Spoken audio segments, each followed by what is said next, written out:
அனைவருக்கும் வணக்கம். PGTRB exam மெட்டடா லாஸ்ட் 13 டேஸ் பிளான் ஸ்டடியில் இது வரைக்கும் பார்த்தீங்கன்னா 8 கொஸ்டின் முடிச்சிருக்கோம். இது பார்த்தீங்கன்னா கொஸ்டின் 1 இது கொஸ்டின் 2 புக்லெட்டு. 2 புக்லெட்டுக்கான ஆன்சர் கீ பார்த்தீங்கன்னா இதில் கொடுத்துருப்பேன் தனியாக. ஓகே, அதாவது கொஸ்டின் 1 and 2 மட்டும்தான் செப்பரேட் ஆன்சர் கீ கொடுத்துருப்பேன். டெஸ்ட் 3லேருந்து பார்த்தீங்கன்னா காமன் ஆன்சர் கீ எல்லாத்துக்கும் வந்துட்டுருக்கும். கொஷின்ஸ்லாம் பார்த்தீங்கன்னா வேறு லெவலாக இருக்கும். இந்த லாஸ்ட் மினிட் ப்ரிப்பேர் பண்ணுறவங்க, சார் நான் இதை மட்டும் பார்த்தா போதும் அப்படின்ற மாரி இருக்கிறவங்களுக்கு நான் வந்து ரெக்கமெண்ட் பண்ணுறது என்னென்னா, இந்த 13 புக்லெட்டில் இந்த 8 புக்லெட்டை இன்றைக்கி ரிசீவ் பண்ணிவிடுங்க. ஆக்சுவலாக 9 புக்லெட் ரெடியாக இருக்குது. இந்த புக்லெட் வேணுன்றவங்க இமிடியேட்டாக என்னோடய நம்பருக்கு காண்டாக்ட் பண்ணுங்கள். நான் அதுக்கான காஸ்ட்டு சொல்லிவிடுவேன். ஜஸ்ட்டு பே பண்ணிட்டீங்கன்னா உங்களுக்கு பிடிஎஃப் ஷேர் பண்ணிவிடுவேன். 13 டெஸ்ட்டில் 9 புக்லெட் ரெடியாக இருக்குது. 9 புக்லெட் கொஸ்டின்ஸும் வேறு லெவலாக இருக்கும், ஒர்த்தாக இருக்கும். நீங்களாம் இப்படி ஒரு கொஸ்டின்ஸை நீங்கள் பார்த்துருக்கே முடியாது. அவ்வளோ சம்பவம் பண்ணுற மாதிரி இருக்கும். அதுக்கு மீனிங் என்னென்னா, பிஜிடிஆர்பி எக்ஸாம் போர்டில் எந்த அளவுக்கு ஃபோக்கஸ் பண்ணி ஒரு கொஷின்ஸை கேட்க முடியுமோ அந்த லெவலுக்கு கொஷின் செட்டிங்கே ரெடி பண்ணியிருக்கேன். இந்த 9 டெஸ்ட்டுமே. அடுத்து வர 4 டெஸ்ட்டுமே உங்களுக்கு வந்து அனுப்பிடுவேன். அது பிடிஎஃபாக வாட்ஸ்அப் வந்துடும். அன்னைக்கு டேட்டுக்கு வரும். இன்னும் 4 டெஸ்ட் இருக்கு இல்லைங்க, நமக்கு இன்னும் எக்ஸாம் டேட் கரெக்டான 4 நாள் இருக்குது. அந்த 4 நாளுக்கான கொஷின்ஸ் வந்து உங்களுக்கு நான் அனுப்பிடுவேன். ஓகே, கொஷின்ஸ்லாம் வேறு லெவலாக இருக்கும். எல்லா கொஷின்ஸுமே தரமாக கேட்டிருப்பேன். இமிடியேட்டாக இந்த புக்லெட்லாம் ரிசீவ் பண்ணிட்டு ஜெராக்ஸ் போட்டு லாஸ்ட் டைமில் ப்ரிப்பேர் பண்ணிட்டு போங்க. இது எல்லாத்துக்கும் டீட்டெயிலாகவும் ஆன்சர் கொடுத்துருப்பேன். இப்போ டெஸ்ட் 2னா டெஸ்ட் 2க்கான டீட்டெயில் சொல்யூஷன் நீங்கள் கொடுத்துருக்கேன் பாருங்கள். அதே போல் இப்போ ஃபுல் லென்த் டெஸ்ட் 1 இருக்குங்களா, 1க்கான டீட்டெயில் சொல்யூஷனும் கொடுத்துருப்பேன். அது போல் எல்லாத்துக்குமே டீட்டெயில் சொல்யூஷன்ஸ் கீயோட வந்துடும். எல்லாமே செம்மையாக இருக்கும். கொஷின்ஸ் ப்ராக்டிஸ் பண்ணுறவங்களுக்கு இந்த புக்லெட் வந்து வேறு லெவலாக இருக்கும். இமிடியேட்டாக என்னோடய நம்பருக்கு வாட்ஸ்அப் பண்ணுங்கள், நான் இந்த புக்லெட்டை கொடுத்துட்றேன். இது பார்த்தீங்கன்னா என்னோடய கான்டாக்ட் நம்பர் வந்து 9384686847. ஜஸ்ட் இந்த நம்பருக்கு கூப்பிடுங்க. உங்களுக்கு வந்து இந்த 13 புக்லெட்டுக்கு 9 புக்லெட்டுக்கான காஸ்ட் உங்களுக்கு நான் சொல்லிடுறேன். ஜஸ்ட் அதை ரிசீவ் பண்ணிக்கிங்க, நல்லா ப்ராக்டிஸ் பண்ணுங்கள். கண்டிப்பாக இந்த புத்தகம் வந்து உங்களுக்கு இந்த புக்லெட் ரிசீவ் பண்ணுறது வந்து உங்களுக்கு வேறு லெவல் சப்போர்ட்டாக இருக்கும். எல்லா ஏரியாவும் இருக்கும். நம்ம இந்த ஏரியாவை நம்ம டச் பண்ணாமல் போகிறோமே அப்படின்ற ஃபீலே வராது. இந்த ஏரியாவை நம்ம பார்க்கலையா அப்படின்னு ஒரு கண்ணோட்டம் உங்களுக்கு வரும் இல்லைங்களா, அது வரவே வராது. அவ்வளோ கண்டென்ட்டை நறுக்காக கொடுத்துருக்கேன். எல்லா ஏரியாவும் இருக்குங்க. என்ன வேணும் உங்களுக்கு, அவ்வளோ கான்செப்ட்டு A to Z நல்லா அண்டர்ஸ்டாண்ட் பண்ணி கொஷின்ஸ் எப்படி கேட்கலாம், எப்படி கேட்பாங்க, அதெல்லாம் வந்து மைண்ட் செட்டில் வச்சு தான் இந்த கொஷின்ஸ்லாம் ஃப்ரேம் பண்ணியிருக்கேன். இமிடியேட்டாக இந்த புத்தகத்தை வாங்கிக்கங்க. அடுத்து பார்த்தீங்கன்னா இப்போ டெஸ்ட் 3 கொஷின் பாருங்களேன். இதில் வந்து இமிடியேட் ஆன்சர் கீ டீட்டெயில் கொடுத்துருவேன். ஒரு கொஷின் இருக்கா, அதுக்கான ஆப்ஷனு, அதுக்கான டீட்டெயில் அப்படி கொடுத்துருப்பேன் கீ டைப்பில். இது உங்களுக்கு செம்மையாக இருக்கும். இதெல்லாம் நல்லா ப்ராக்டிஸ் பண்ணுங்கள். இதெல்லாம் பேஸ் தியரத்தோட அப்ளிகேஷன் ப்ராப்ளம். அதாவது இந்த 13 புக்லெட் நம்பி நீங்கள் எக்ஸாமுக்கு போகலாம். அந்தளவுக்கு இந்த கொஷின் புக்லெட்டை ரெடி பண்ணியிருக்கேன். ஓகே, அடுத்து வர பிஜிடிஆர்பிக்கு படிக்கணும்னு ஆசைப்பட்றவங்க பெருசாலாம் ஒன்றும் படிக்க வேணாம். இந்த 13 புக்லெட் உங்கள் கையில் இருந்தால் போதும். இது எல்லாமே நீங்கள் படிச்சிடலாம். இது எல்லாமே பேஸ் தியரம் தான். அடுத்து binomial expansion, joint product density function, அதுக்கப்புறம் ஓஆரில் கேட்குறது, ஸ்டாண்டர்ட் கொஷின்ஸ் எல்லாமே நறுக்காக கேட்டிருப்பேன். எல்லாமே அடித்து நொறுக்கி தள்ளியிருப்பேன். இந்த கொஷின் செட்டிங் இதாண்டா வேறு லெவல் அப்படின்ற அளவுக்கு உங்களுக்கு ரிசீவ் பண்ணவுடனே உங்களுக்கு அந்த ஃபீல் கண்டிப்பாக வந்துடும். அந்த ஃபீல் கொண்டு வந்துடுவேன். அந்தளவுக்கு இது ஒரு நம்பிக்கைத்தரமான கொஷின்ஸ் தான். இதில் எதுவுமே உங்களுக்கு வந்து லூஸாக கிடையாது. இது வந்து ரொம்ப கேவலமாக கேட்டிருக்கீங்க, இதெல்லாம் ஒன்றும் சரியில்லை அப்படின்ற அளவுக்குலாம் நீங்கள் யோசிக்கவே வேணாம். நான் என்ன சொல்கிறேன் அப்படின்னா, உங்களுக்கு ஒரு சேலஞ்ச் பண்ணுறேன். பிஜிடிஆர்பி முடிச்சுட்டு வரவங்க இந்த 13 புக்லெட்டை கையில் எடுங்க. இந்த புக்லெட்ஸ் கான்செப்ட் தாண்டி கொஷின் வந்திருக்கான்னு பாருங்கள். கண்டிப்பாக வந்திருக்காது. எல்லா ஏரியாவும் அடித்து நொறுக்கி கரெக்டாக கேட்டிருப்பேன். வரல சார் அப்படின்னு யாருன்னா ஒரு ஆள் எனக்கு சொல்கிறீங்கன்னா பார்க்கலாம். ஓகே சார், நீங்கள் கேட்ட கொஷின் எதுவுமே எனக்கு வரல சார் அப்படின்னு உங்களால் சொல்லவே முடியாது.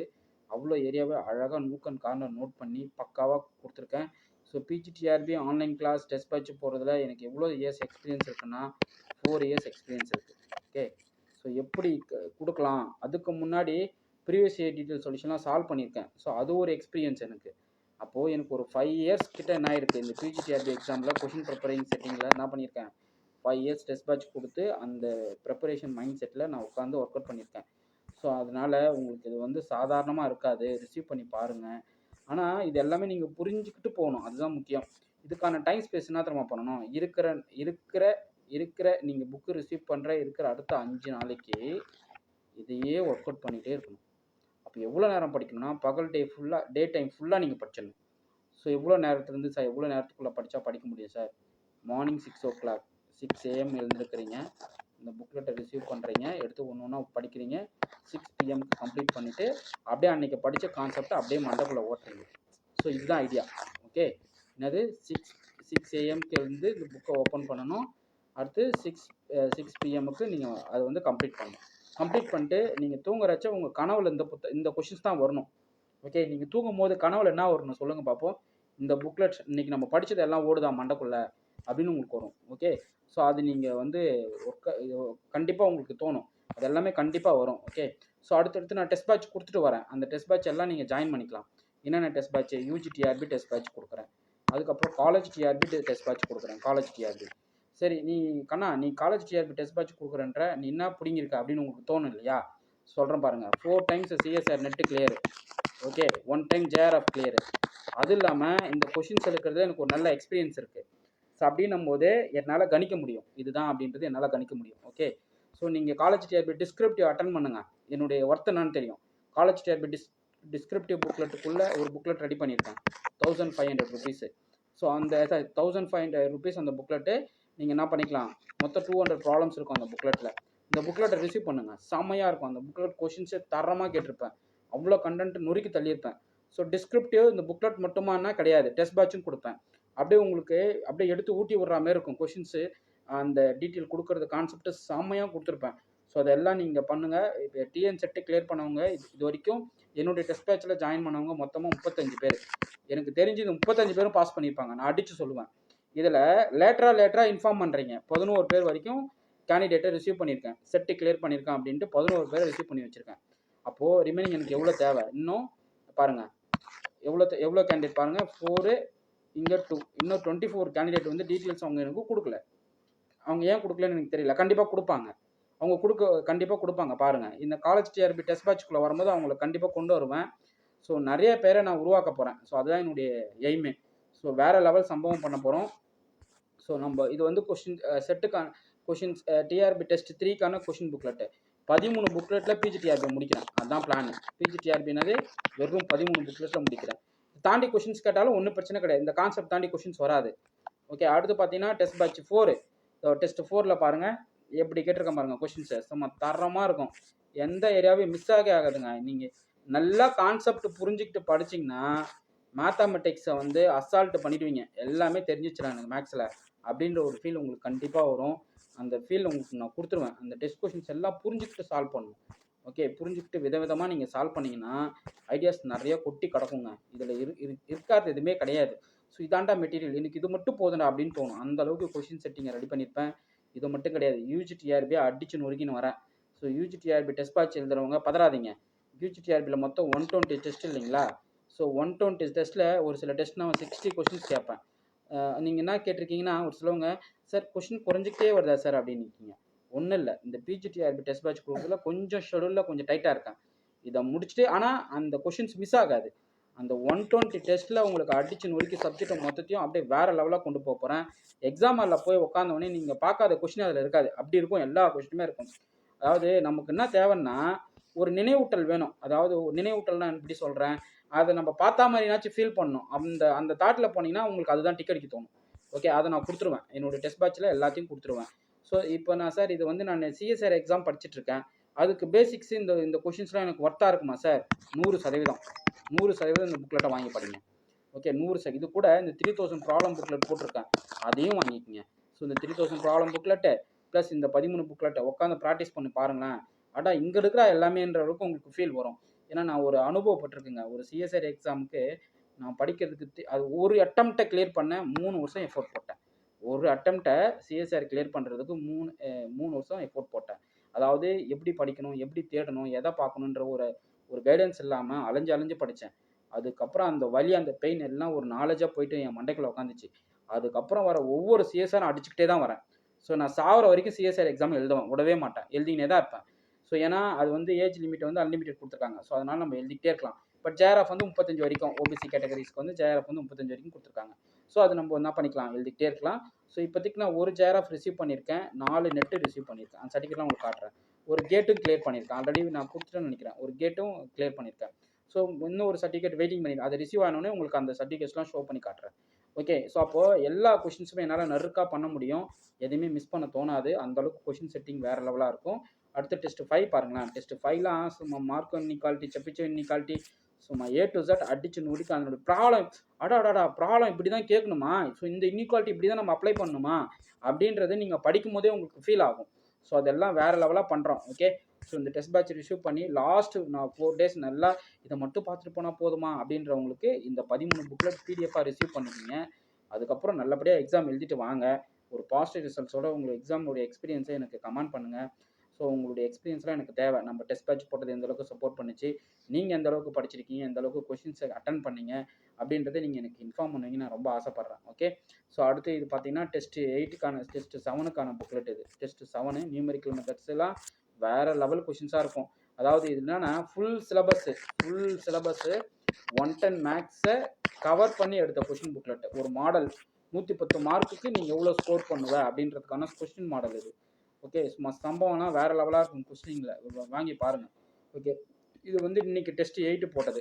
ஸோ இன்றைக்கி டெஸ்ட் 8 போட்ட கொஷின்ஸ் வந்து இது எல்லாமே இருக்கும். ஸோ எல்லாமே படிங்க.